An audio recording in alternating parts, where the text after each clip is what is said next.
What does it take to go from sweeping floors on a commercial set to running a top creative agency working with global brands like Coca-Cola and GE? In this episode, I'm talking with Stephen Pruitt from Mountain View Group, a storytelling powerhouse that's helping companies communicate with real soul and strategy. Stephen's journey is part production bootcamp, part business pivot, and all heart. We get into what it means to lead with empathy instead of ego, how to navigate the AI shift as a creative, and why building culture inside a company might just be the most important story you tell.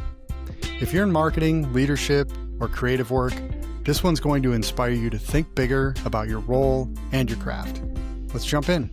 Hey everyone, welcome to LiftKit Marketing Podcast. I'm really excited to have you here today. We've got a great guest I'm looking forward to talking to, who's big on the creative side, agency ownership, incredible background. It's going to be a lot of fun. There's a lot going on just in terms of gearing up for the holidays, this type of season, right? You've got people that have marketing budgets that need to be spent, and then you've got some that are planning for 2026. Feels like there's been a lot of that. And then always dabbling with some new AI tools. It seems like there's some new stuff that comes out every week. I think a while back, I was telling you about Nano Banana, and you weren't. I was not a fan. You were not a fan. So I want to hear if that's changed at all.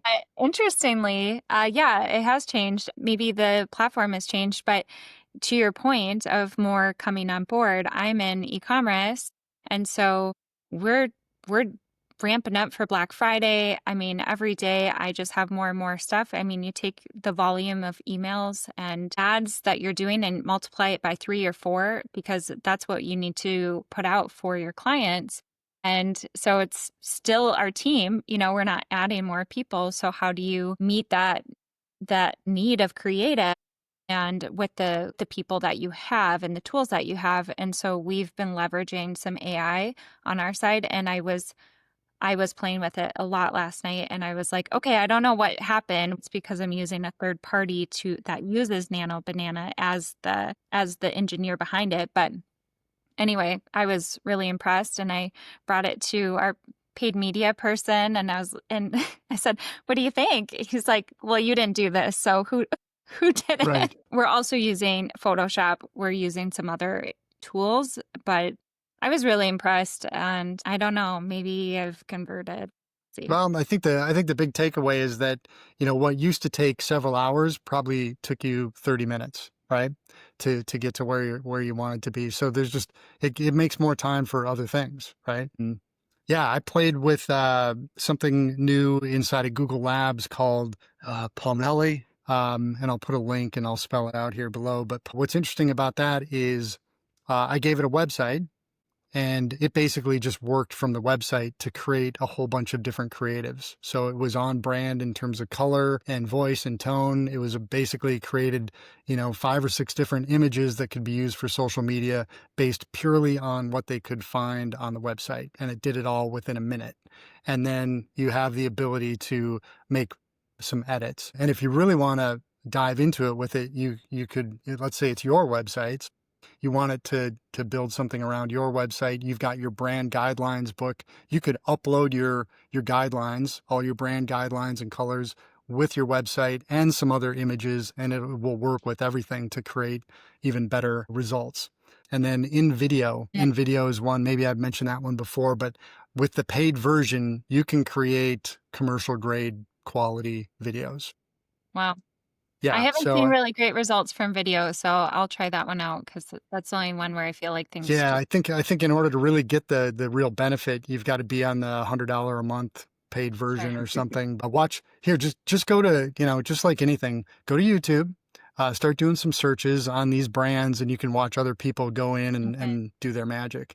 That's typically how I learn about a lot of these as well. Well, we'll see. I mean, what's the future of creatives in marketing? That's the question that I have. And so it sounds like our guest has maybe an opinion on this. Do you want to introduce our guest today, John? Absolutely. So today's guest is Stephen Pruitt, who's the principal at Mountain View Group. He's someone who embodies the intersection of strategy, storytelling, and soul. Mountain View Group is a creative agency that helps some of the world's most respected brands. He's worked with Coca-Cola, RTX, GE Healthcare, and UPS. He's a storyteller at heart and a strategist by craft. And over the past 2 decades, he's led initiatives that align internal culture with external brand promises, blending leadership, empathy, and creativity in a way that brings real clarity to companies that are undergoing change.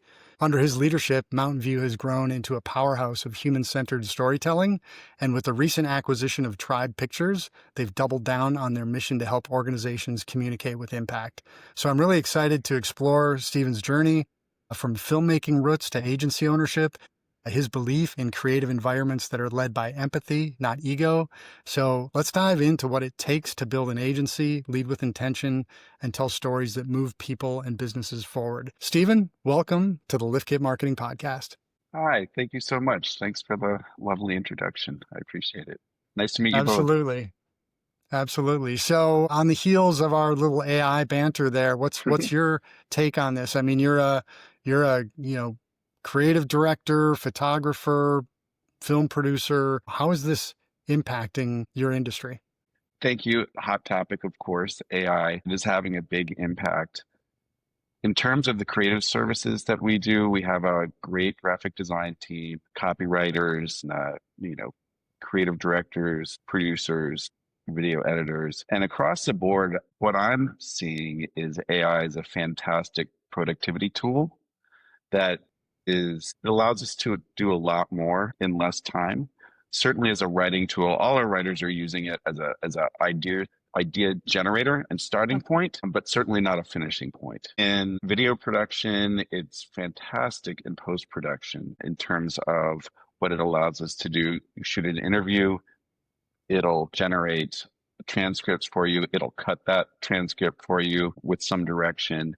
And then on the video effect side, it's incredible what we can do for a fraction of the time and a fraction of the price that it used to take to do compositing and pretty sophisticated 3D environment type animations. And so it can do that, or it can take the work that our artists are doing and elevate that beyond what we used to be able to do for a fraction of the price. So that's very interesting. What it doesn't do that my clients wish it did was there's not an AI button to create the thing they want without a whole lot of human sort of time and talent put into it. There's no mind reading component built in No, yet? there's no mind reading component. Not yet. Not yet. Let's hope we don't get there. Yeah. Maybe I watched too much Star Trek growing up. So yeah, so you're leaning into it, Stephen, it sounds like. Absolutely. I think it's mandatory in terms of a skill set. We're making sure that we get training to people. And for my younger staff members, I feel like it's a responsibility that we have as an organization to make sure they're as fluent as possible in every new iteration that comes out, because that's something that their whole careers, it'll be part of their careers as long as they work. So making sure we're serving them properly so they can be successful with us or other places is pretty important. That's an interesting topic that I want to hit on for a second. So yeah, AI transformation at an agency. What does that look like? I think a lot of these agencies are approaching it in different ways. They're bottom up. They're listening. The leadership team is listening to the staff and getting ideas there. In some cases, it's very controlled and there's guardrails in place and coming down from the top. What approach did you take with your agency? And tell us a little bit more about the agency in terms of the size and the people and what it looks like that from that perspective. Okay, so Mountain View Group, we're based in Atlanta. We're a team, full-timers, we're about 22, but we have a lot of contract staff, so we're really like a 40-person team, sort of blend that way. And we do communication strategy and creative services. We're primarily we're for multinational corporations in the B2B space. So on the marketing side, we're doing corporate marketing, values marketing, reputation marketing, and then we also do product marketing, product launches, that sort of thing. And then the other side of our business is about a 50-50 split. We do internal comms. That's a lot of culture work, employee engagement, HR communications, the type of thing that try to capture, promote the human element of what's going on inside these giant organizations so they don't feel so cold and welcoming to people. So that was part of your question. What was the other part of your question? So that's the agency. So now, Yeah, how did you handle AI implementation and transformation? sure. I mean, everyone adopted it very quickly as look at this cool new toy, that I can do, whether I'm a graphic designer or um, a video editor, effects artist. And so we started to have, our company meetings, people would share their work and then just the dialogue around it. So we got louder and louder and filling up our industry space. And so we realized I had to put a little bit of discipline around it, making sure that, there is, training, that we're making training available to people, that we're encouraging our team to learn the AI tools and to use them for what they're best at, which I do believe is productivity, and don't use them. Don't send any piece of work out the door that doesn't have your personal touch on it, that doesn't have the human intellect, the personal creativity, and that your own special thing that makes it, unique and impactful, hopefully, in what we do for our clients. Yeah. There is a trend happening right now, with creative that I've been seeing, Death to Stock. If you follow that, they have some really good insights on what's trending, and they just shared something about what is trending is messiness. People are Mm, sick of gray, white, and beige, and they want yeah, messy and a lot of color. And something that we've totally really is just going complete 180 from what the trends were.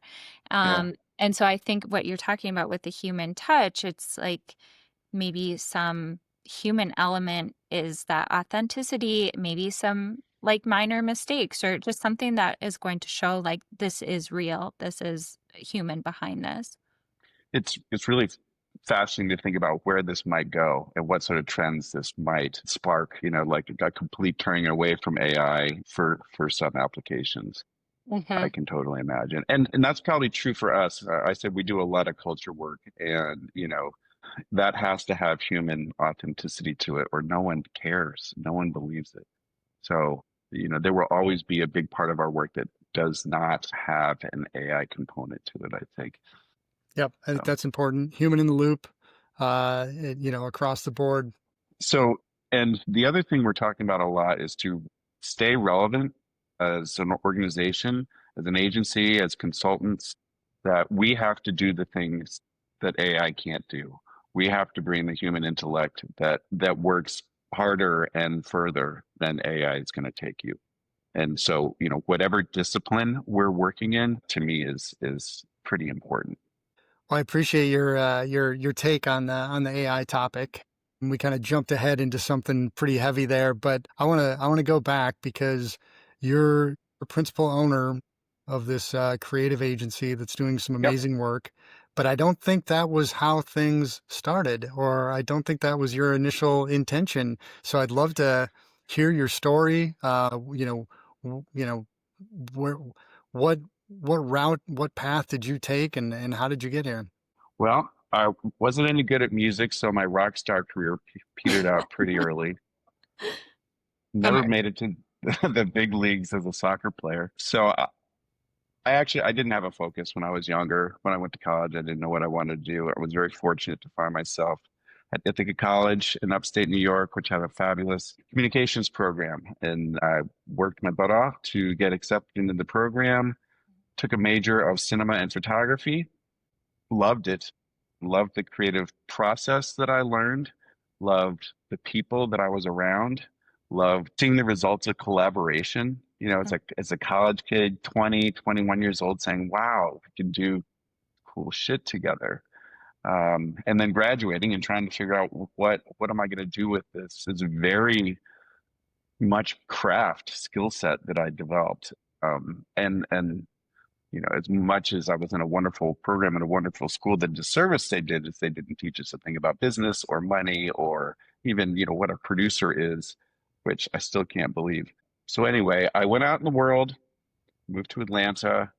It's a cool time, a cool city. And I just started working on commercial productions, the classic story, sweeping studio floors and picking up the directors laundry, all that sort of thing. But it was, I worked on some big commercials, big Budweiser commercials, NASCAR commercials, and there was some excitement to that. even if I was the guy cleaning up whatever the dirtiest thing on the set was. But I was the production assistant that was smart enough to make a phone call or smart enough to create a call sheet. And so I kept getting more sort of the administrative roles, which led to more production management roles, a little more responsibilities, and just sort of started climbing up through the ranks in that way. And then in my mid 20s, Discovery Channel show came to town, sponsored by Home Depot. It was in the beginning of the home and garden genre craze on cable television, and Discovery was in that. And I got a job as a segment producer, in charge of certain chunks of the show. And all of a sudden, I was in television. And then at the age of 26, Discovery Channel asked me to direct the whole show. We were doing 50 episodes a year. And by that point, we were shooting all over the country. We were shooting with architects and designers on doing home tours and shooting with artists that do home goods and fine art and all kinds of stuff. And I was traveling with a big crew, film cameras and video cameras. And I like to say I made every mistake you possibly could at least 3 times. It was better than any boot camp, than any master's program I ever could have gotten in terms of production. And what evolved during that experience is we had a lot of corporate sponsors that were doing product placement, so home goods and building materials, all Home Depot stuff. And when we were out of season shooting the show, when we finished our 50 episodes for the year, we would do content with our hosts for these different brands. And I started working with brand managers and started learning about logos and brand colors and brand voice and all that stuff. And that was completely new to me. And I loved the intersection of intellectual brand building and promotion with the creative services, the creative stuff you need to create. And so it was really interesting to me. And that ended up being what I pursued away from television to this company, Mountain View Group, where I am now. I started as an employee here. Oh, wow. A long time ago. Yeah. I was just saying that it was a little bit accidental, right? So you said that what came about that wasn't quite anticipated was, the 50 shows are done, and now there's more content to be produced, leveraging the talent from the show in sponsorship capacity with other agencies, and you just got great timing, and your talent, your skill obviously was in a place where they wanted to apply it to more. Yeah, I guess I'm fortunate that I'm a very curious person, because looking back at that, I was working beyond my skill set pretty early, but it was interesting to me, and I wanted to understand it, and I just kept learning, so it was cool. And I suppose the other part of it was, I went to film school. I was fortunate that my parents supported that, and they supported it with the caveat was, you better figure out how to make money and build a career with this when you're done, because you're not getting it from us, and so I had a bit of that fire in me. How do I learn how to do this? And working at Discovery, I'm like, okay, this is how a big corporate, broadcaster works. And then working with larger corporations that are, consumer goods companies, like, okay, I start to see how this works. And this is probably where I could make some money and build a career. And so that there was that side of the motivation as well, in a way that I could stay working in a fairly open playing field of creative work, so that was all very appealing to me. So were you thinking, okay, I could transition into agency and make commercials for brands? Or what was the thought of what you would do? I wish I was that intentional. That's a great question. I've been just, dumb luck has been half of my story, I think. When I was working for Discovery, we shot all over the country.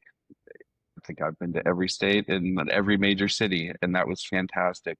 When I was a kid, I grew up moving around Europe. My dad was a corporate guy. He worked for Kodak, so the film cameras and stuff, he had that appreciation for it. So when I was done with Discovery, I started to say, hey, could I take these production skills and find a way to run productions overseas and travel?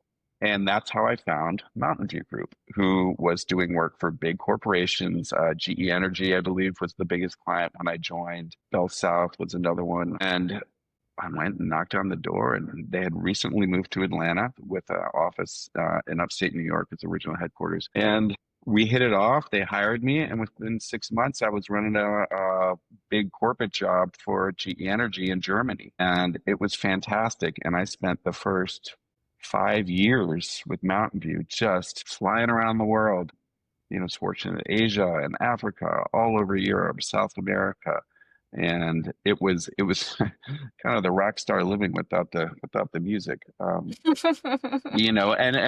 traveling on decent budgets and doing work that was really valuable for the corporate clients that we were working for. We did some interesting things, like for Coca-Cola. They have this huge global footprint and network, and they had an internal issue with employees who they felt just didn't understand the scale of the business, all the things they were involved in all the places.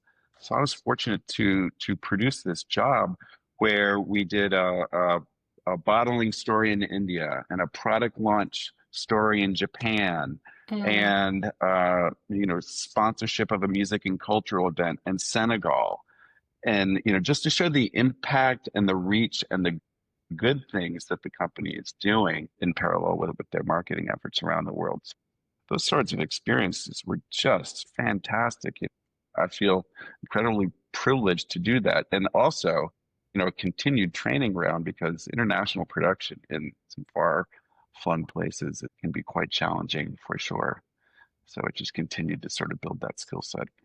So you were working for Mountain View Group at that. I was working for Mountain View Group at that point. What was your role? What were you doing? I was a producer. So the company began as a production company, corporate production company, back in 1981. Way, yeah.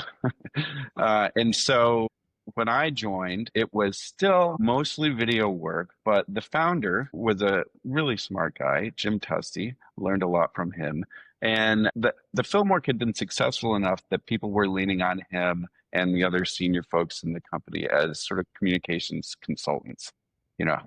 You write a great script. How can you make our CEO look good at the leadership meeting? Can you help with his presentation, his PowerPoint, the visuals? And so we were expanding into a little more strategic corp comm area at that point. And after I was with the company 5 or 6 years, Jim was ready to retire, or at least move on. He had been doing it for a long time. He was starting to think about selling the company. And then one day he came to me and another guy I worked with and said, "Hey, do you two want to buy the company?" And I was like, "The hell are you talking about?" I'm flying around the world having a blast. I never thought about it, but I had an ambition. And I remember I called my dad right after that. I said, "Holy shit, I never imagined this opportunity. What should I do?" He said, "Well, you should chase it, figure out how to do that." And so we did. After being here, I believe it was 6 years, we were in negotiations to buy out the owner and take over the agency. That worked. And if you talk about a pivotal point in my career, the giant, holy shit, what do I do now? I'm not just a producer. I don't think I can be a producer anymore. I have a payroll to meet and, higher level client conversations to have if we're going to keep the doors open on this place. So 6 years just to do the paperwork. And then were you in a position when he came to you? Were you in a position to even? No, I had been working for the company for 6 years when this negotiation started. It took us about 9 months to get to an agreement that was, I think very fair on both sides. And we took it over. And that was 17 years ago. And at that point, I thought the strategic work we were doing was very, very interesting.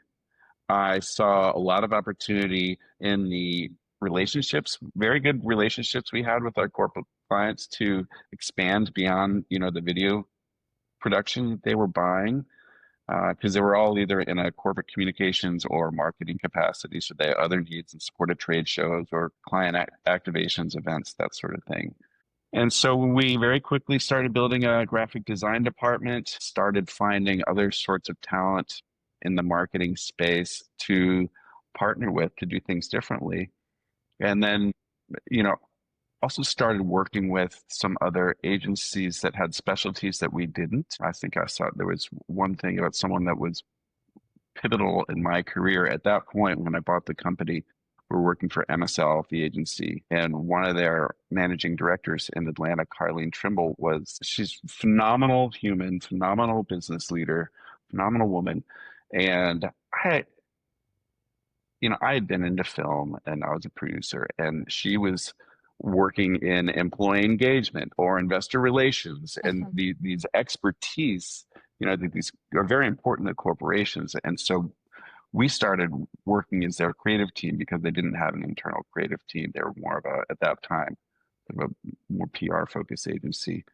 And I started learning these different disciplines and the language and the people and the impact they could have if you did it right. And that seemed very lucrative to me from a business standpoint, talent attraction standpoint for our agency, and then also just the intellectual intrigue of how to continue to take all these cool creative things we do and do meaningful things that people will pay for. So there's a lot of people right now in transition. They may be, there's everyone's hit with layoffs at some point or another, or they're struggling with where they're at and looking for the next big thing. You've obviously been at the same place for a long time. Yeah. But when you're, when you look to bring on new people or interview people, or you're talking to up and comers in the industry. So what's your advice to them in terms of what's going on right now and the role of agencies and creative shops and how to keep their head up and like you said, stay curious? It's an interesting time because, of course, the technology is advancing so rapidly. We don't know where it's going to go. But what we have found is very important is making sure whatever you do, you're really, really, really good at it. That you're better than most people, that you have a passion for never stopping to advance yourself in whatever expertise or areas of expertise that you pursue. And then finding like-minded people that value your expertise. I think that's key. We have a very successful agency. We're not everyone's cup of tea, but the folks that think like us appreciate the experience and skill sets and talents that we bring to it. Our relationships last years and years. We're not one of these shops that is constantly hunting, answering RFPs, servicing a client for a year, and then looking for another one. All of our main clients have been around for a very long time because they're like-minded, and we truly do form partnerships. I don't know how to advise people coming up in their career on that. I think it's make sure you're the best. Don't go passively into your career. Make sure you're learning the tools that are out there. Make sure, if there's a new tool to learn every day, that you're dedicating time to that. And I think it's also important to find an organization and a person that can mentor you, that's willing to invest in your success for today, where you are, and for your future, wherever you end up. I think that's really important. I think that's important service as a leader that we do for younger folks. Yeah, I mean, you touched on it when you were starting your career, that you weren't afraid to pick up the dry cleaning and do the grunt work. And, I personally feel like there's people who feel like they're above some of those things, or that's not really my job. And then I've worked with people who are just like, sure, whatever, and today, actually, I apologized to one of my team members. I'm like, I'm so sorry. I've just overwhelmed you with a lot of information. And their response was, hey, that's part of the job. And I was like, thank you, instead of just like, yeah, that was awful, and just somebody who's being curious, being inquisitive, but also not afraid or too good to get their hands dirty in some of these jobs.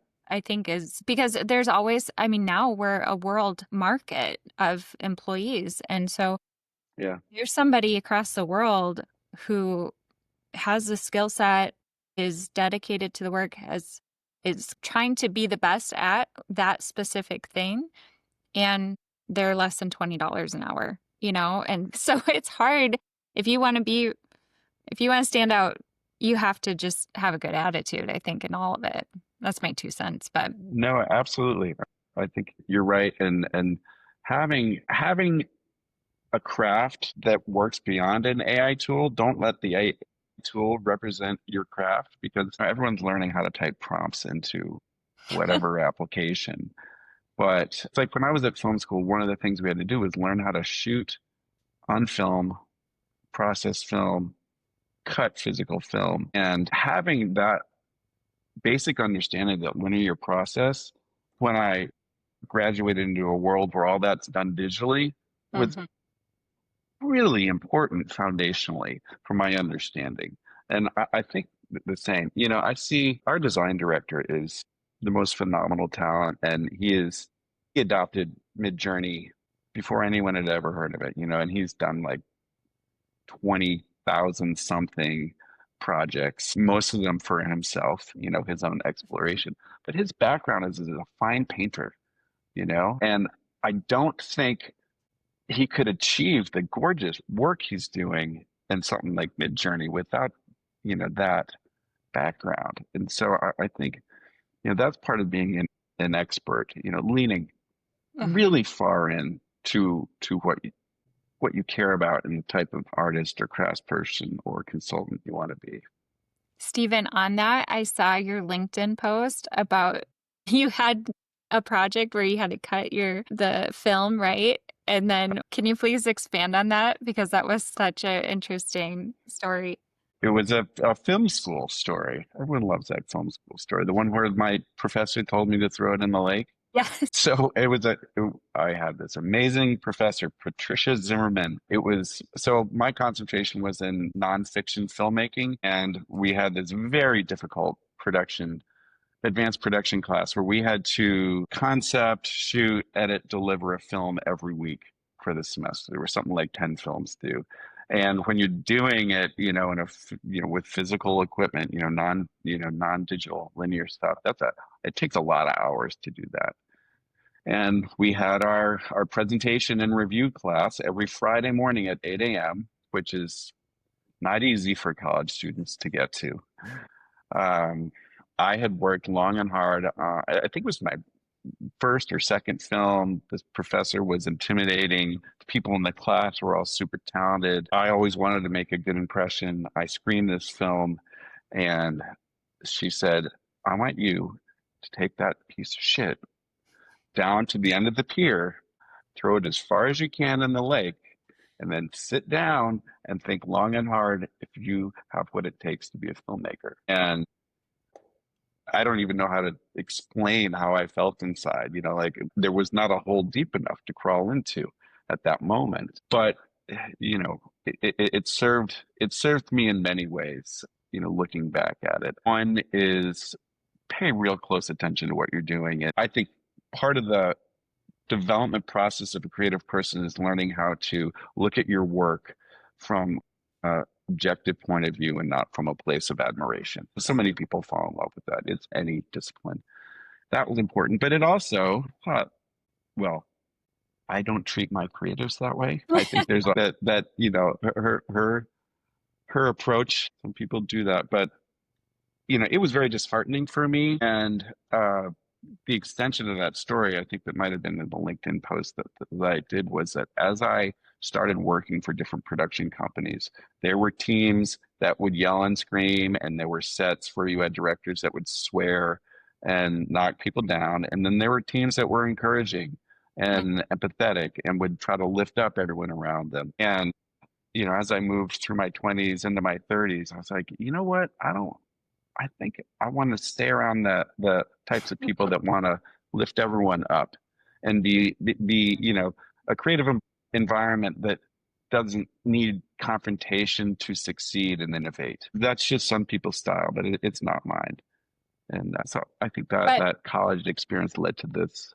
Professor Zimmerman did not deter you, and you came back. No. And you became really good at your craft because You have a very successful business. I think the thing to take away from my perspective for marketers, don't get too attached to your work either. Yeah. Like being able to take that criticism. I had a graphic design class in college, which really changed my entire life. And the grading was thumbs up or thumbs down. And the professor ran an advertising agency. So he was like, listen, this is what the client's going to do. So, you know, either you like Yeah. it or you don't. So you have to get used to that feedback. And I think that's something that's sometimes hard is just like, but I did this for this reason. I know I've gotten into that mindset before, but you just have to like detach of the work doesn't represent you as a person. Yeah. Decide what part of it you put your care and hope into, and what part you can distance yourself from. Yeah, Yeah. absolutely. So can you speak to us about Mountain View Group? Like, we have a good understanding what you do, but what are the wins and what are you working on? What are we working on? I will tell you, it's been some years now, but the corporate culture, is a conversation we're having with all of our big clients. I mean, COVID caused the big disruption, of course, for the workforce, the Great Resignation. We've moved on, but recruiting and retention has remained a pretty central and financially important issue for all of our corporate clients to pay attention to. There's so much that goes into um, how you fortify, I guess, a corporate culture. When you're talking hundreds of thousands of people that you want to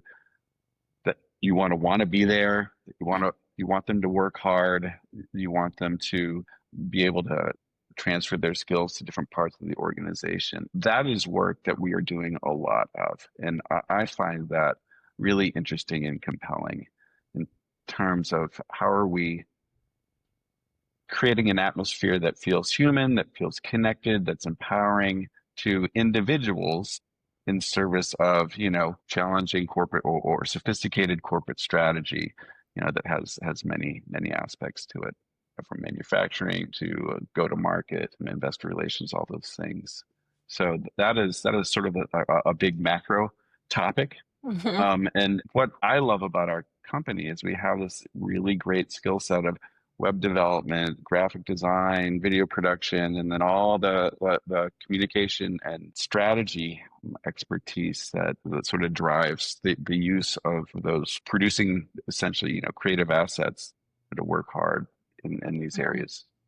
Awesome. So I call that internal marketing, just as a side subtitle of this, because that is something that's lost, like you said, with hundreds of thousands of employees, that's Yeah. like a city. And so how do you communicate to everybody? And there's this big component of we It's a have to big, first to the people who work here, and then we can share that externally. yeah. An interesting example of that was a couple of years ago. It was sort of right after COVID. The Coca-Cola company was, facing the same thing. A lot of younger people were, wondering if they wanted to stay in the corporate world or not. And, they need talent all over the place. And looking at their HR function, it didn't feel human. The HR function had become a place that was more focused on delivering benefits and communicating technical information than it was a place that you could connect with. And so they reimagined what the HR function did in a way that it could be more empowering for individuals, that it would enable networking across this huge, hard to navigate organization, that it would promote continual learning and developing of different skill sets. So if you were in finance and you wanted to learn something about supply chain, there was an avenue to go do that. And so they developed the tools they were using to implement that, but it needed a brand. And they engaged us to brand this new flavor of HR for their global HR function. And that was a fantastic project. And our approach was to take sort of a consumer branding approach to this internal function. And so the brand is called Thrive. You can, you look on any Coca-Cola recruiting site. You'll see the Thrive brand, and it's a beautiful color palette, and it's got, a great visual identity system. And, we help design the tone of the language, the tenets of the narrative. What are the values that support this? And so building this brand that we then, this is a 2-year project, what does it look, feel, do? And then we implemented it across, all these training materials and internal web pages and portals and et cetera, et cetera. But it really changed people's orientation to what they could do with their career, what it felt like as an individual to work at the Coca-Cola company. And it's been quite successful for them. And they've seen it in sort of the employee satisfaction scores that they've gotten back. They've shot up many points since then. So it's that sort of thing that it's strategic, it's technical, it's a whole lot of artwork, creative that goes into it, and it can make a difference for, the giant corporation, but also this community of a couple 100,000 individuals that really want to, feel good about what they do and go home to their families and have a paycheck and healthcare. So that kind of work and that example is, I think that's really meaningful in what we do in our careers. That's a lot of what we're about, and how that influences the culture, and being consistent in positive and empathetic language. Just the words a corporation uses to communicate certain things can have a big influence on people's orientation. How does this dialogue feel here, with my boss, with my peers? So that's a lot of what we're about.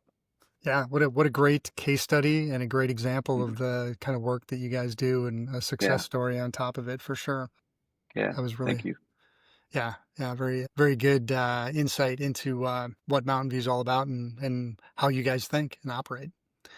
Thank So you. one of the things we do is we look to our guests to lift someone up, to basically call out somebody that they know is doing some good work in marketing. So I'd love to hear who's on your mind right now. So I have mostly left my creative pursuits now that I sit at the helm, steering this agency through the challenges and opportunities in our industry. And I have to tell you, I am thrilled every day by the talented team I have here. And I have some senior folks. I mentioned our design director, Michael Neff. He is as talented human as I've ever met, as a writer, as a designer, as a creative. He handcrafts guitars. It's wonderful to have a Zoom call with him. You see all those hand-built guitars behind him. And then we have a couple veteran producers who have done every sort of production on every corner of the globe. Chris Johnson and Simon Umlauf, been my colleagues for a long time. And, I get to be on the podcast. They're working their ass off, doing amazing work, leading teams that want to work for them, making clients smile and say thank you. And the way they show up and do that work every day, it's amazing. And if I'm fortunate in any way, it's to have the people around me that I do, to have the team that likes to work together, that likes to do what we do. And they're just incredibly consistent in their attitudes and their output. It's wonderful. So Amazing. those 3 folks on my team, I am excited about every single day, and they deserve a whole lot more credit than they ever get. They're always kind of in the wings, but they're fantastic humans. Very good. We'll be sure and call them out. How can people get in touch with you? I mean, you've built this great culture. You've got a great company. If they want to work with you, if they want to work for you, what's the best way for them to get in touch? Work with us and for us. That would be fantastic. LinkedIn's a great place to hit me up. Stephen Pruitt on my LinkedIn page. The agency is Mountain View Group. Certainly the website as well. It's a great place to connect with us. Our socials are fairly active, so you find us there. And I love to talk and hear what people are thinking about, what their interests are, their challenges are. Been around a long time, as I said. I learned a lot from the founder of this agency. We've learned a lot since then. And that's just from being curious and having good, open conversations to start relationships with people. Well, I've learned a lot. Thank you so much for your time, and really excited to continue to follow you and what your agency is doing. Thank you so much. Thank you both for your time. It's really wonderful to meet you too. I appreciate you. Thanks for joining the LiftKit Marketing Podcast.